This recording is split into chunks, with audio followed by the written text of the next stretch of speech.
Rage, even. Her last craving, before she drowned, was for revenge. For blood. And so she returned, reborn and changed. A cat widow, veiled in black, mistress of the cats. Her body of a young woman, but her eyes of a cat. And her face, white, rotten, face of a corpse. Those who saw it rarely lived to tell the tale. She would get her revenge on all cat killers and cat torturers. But there was someone she had to see first. Someone special. Someone she really hated the most. As the evening came, it was strangely quiet in the man's flat. As he lived alone, he usually liked to fill the silence with the sound of radio or TV shows. But that night, he switched them all off, feeling anxious and tired after work.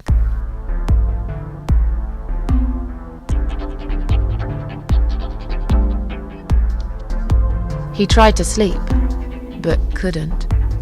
And for once, there wasn't anyone there he could blame for it. As he stared through the window, he kept thinking about how much he hated that view. He liked it once, a long time ago, when his wife was still there and they were happy together. Suddenly, he heard knocking on the door. Some part of him was glad, because that meant he could take it out on whoever decided to bother him.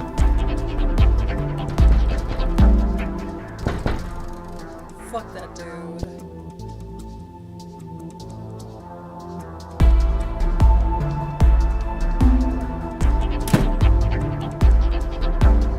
There was nobody there.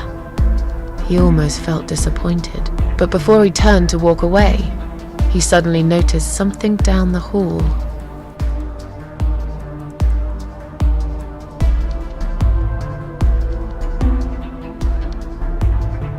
Not disemboweled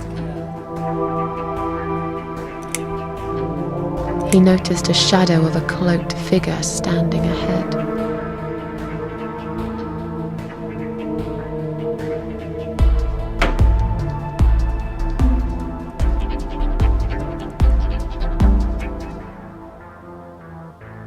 He stopped again. He couldn't believe his eyes.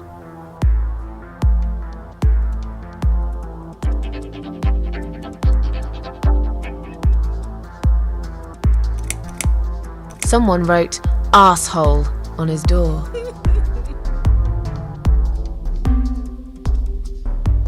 Asshole? What are we, like 5? We're supposed to scare this guy shitless. Anyone could write asshole on the door. We need something better. Something that will remind him of cats. All right. How about this?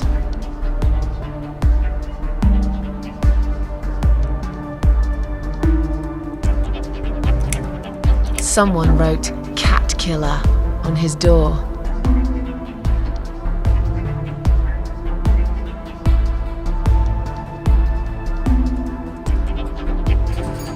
He had a passion for trains. Although he hated being a train driver, he had always enjoyed watching them move. But now, his train model was moving all on its own. He was absolutely certain he'd left it switched off. And yet, there it was, running at crazy speed, remote control missing. Something was seriously wrong. And that something had entered his home now too.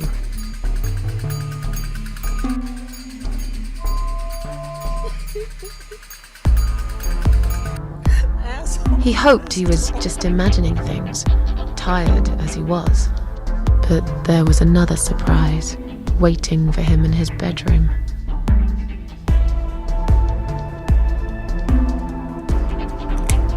"Cat widow is here," was written all over the wall.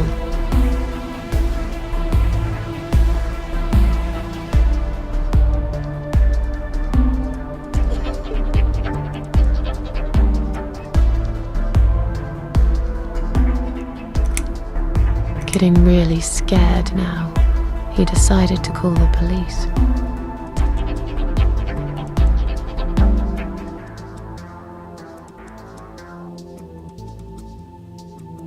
His phone was of no use. The SIM card had been removed, and that wasn't even the worst part. There was a photo of a black cat set as screensaver. He remembered this cat. He'd watched that strange pest control man put it in a cage and into his van. He'd looked at it through the window for a while, then pulled the curtains and went to bed.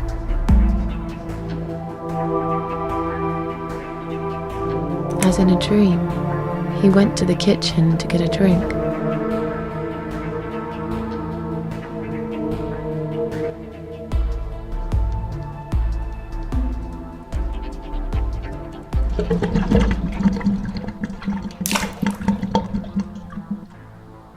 There was no water. He knew there were valves in the basement that turned it off, but no one's been down there for years. He felt sick. None of this made any sense. And yet, deep down, he knew what he did to the cats was wrong. There was a part of him that almost wanted to be punished. The part he tried so hard to hide. He thought he'd heard something in the corridor. Was there someone there with him?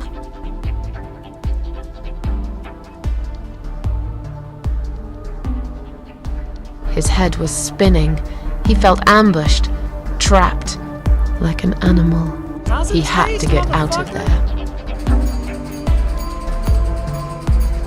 He stopped, paralyzed.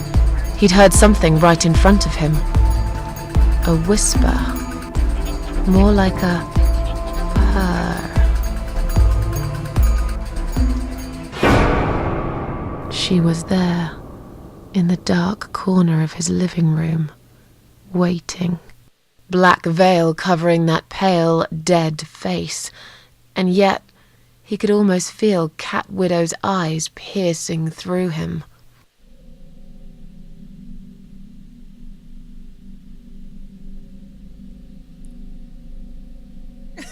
Shotgun? Cat Widow aimed a shotgun at his chest and fired.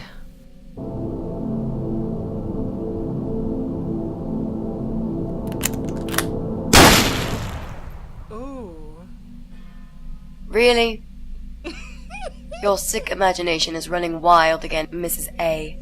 Right, so that never really happened either. She came closer, like a ghost, and swiftly removed the veil.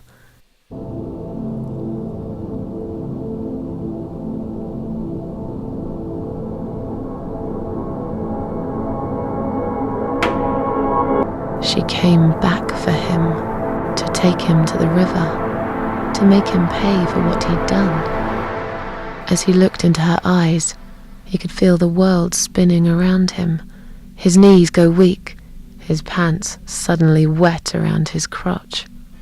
As much as he hated life, he didn't want to die either. Inside, he was just a big, stinking coward. And then he fainted.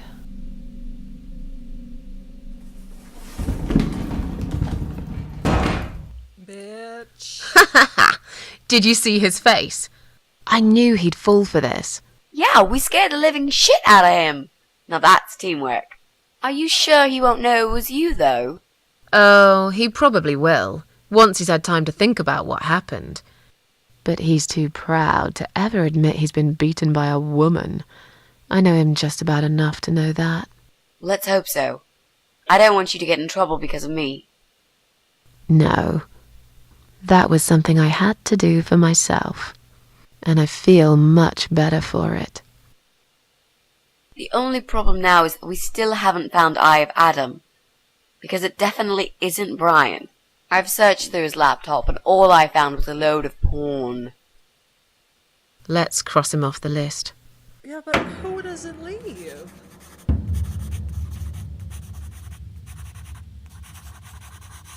Well, that means we've checked everyone. We've hit a brick wall. Perhaps I was wrong. Maybe he doesn't live here at all. I think we need to sleep on it, and we might get some more ideas in the morning. Shall we head back home? Yeah, I do feel tired. You're right, we need some sleep.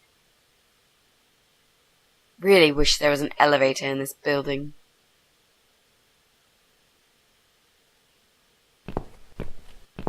What's that? A note? What does it say, Mrs. A? You will not believe it.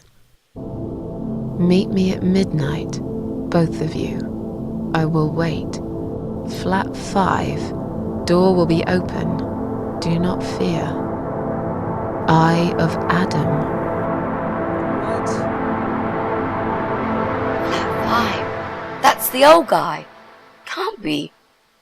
It can't be him. I guess we'll find out. At midnight. We've got a few hours until then.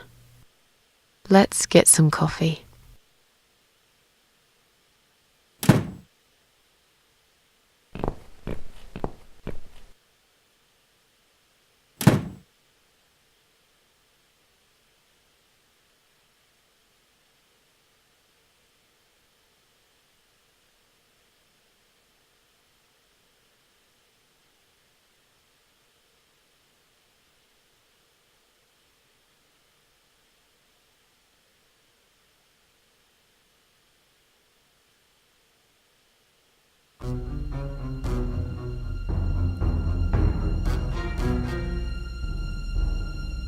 What the fuck? It's just you and me, my love. No one will find us here.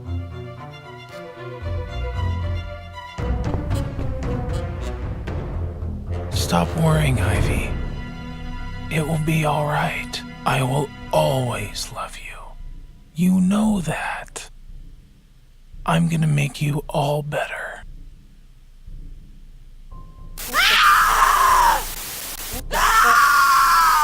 What the fuck? What? What?